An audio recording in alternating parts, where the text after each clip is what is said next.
दुनिया में हर परिवार अपने घर में सुख शांति चाहता है। इसके लिए परिवार के सदस्यों को नियम भी बनाए गए हैं। इन्हीं नियमों में से कुछ नियम पत्नियों के लिए भी होते हैं ताकि पति की आयु लंबी बनी रहे।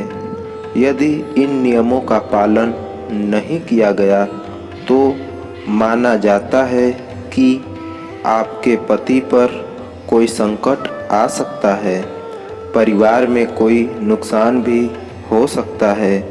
आज हम कुछ ऐसे कामों के बारे में बताने जा रहे हैं जो पति के घर से बाहर जाते ही नहीं करना चाहिए। जब आपके पति घर से बाहर जाते हैं, चाहे वह अपने दफ्तर ही क्यों न जा रहे हों, तो उनके जाने के बाद कभी झाड़ू नहीं लगाना चाहिए।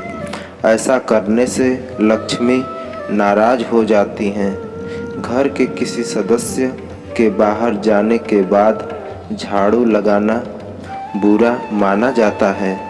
अगर घर के किसी सदस्य के बाहर जाते ही कभी पोछा नहीं लगाना चाहिए, यह बुरा माना जाता है। घर के सदस्य के बाहर जाने के कुछ देर बाद या खाने पीने के बाद पोछा लगाया जा सकता है, लेकिन पहले पोछा लगाने से घर में बरकत कम होती है। अगर आपके परिवार का कोई सदस्य बाहर जाता है या घर में आता है तो तुरंत नाखून नहीं काटना चाहिए, क्योंकि माना जाता है कि राहु बलवान हो जाता है।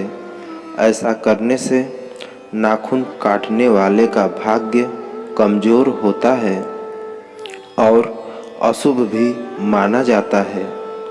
पति जब घर से बाहर जाए तो पत्नी को कभी श्रृंगार नहीं उतारना चाहिए।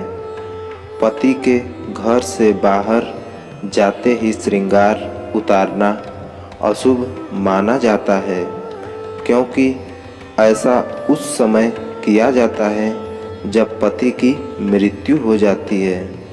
कोशिश करें जब पति घर में हो तभी श्रृंगार उतारना चाहिए। कभी पति के घर से बाहर जाते ही महिला को अपने बाल नहीं खोलना चाहिए। माना जाता है कि पति के घर से बाहर जाने के बाद बाल खोलने से घर में कंगाली छा सकती है। कोशिश करें कि जब पति घर में हो तभी बाल खोलें। पहली बार कोई भी महिला करवा चौथ व्रत या पति के लिए कोई व्रत रखती है और व्रत के दौरान इस तरह की कोई भी गुप्त जानकारी नहीं रखती है तो उसके पति की कम उम्र में मृत्यु हो सकती है। शास्त्रों में कहा गया है कि जब कोई महिला गुप्त रूप से अपना व्रत तोड़ती है और किसी को नहीं बताती है तो उसके पति की युवा अवस्था में मृत्यु हो सकती है।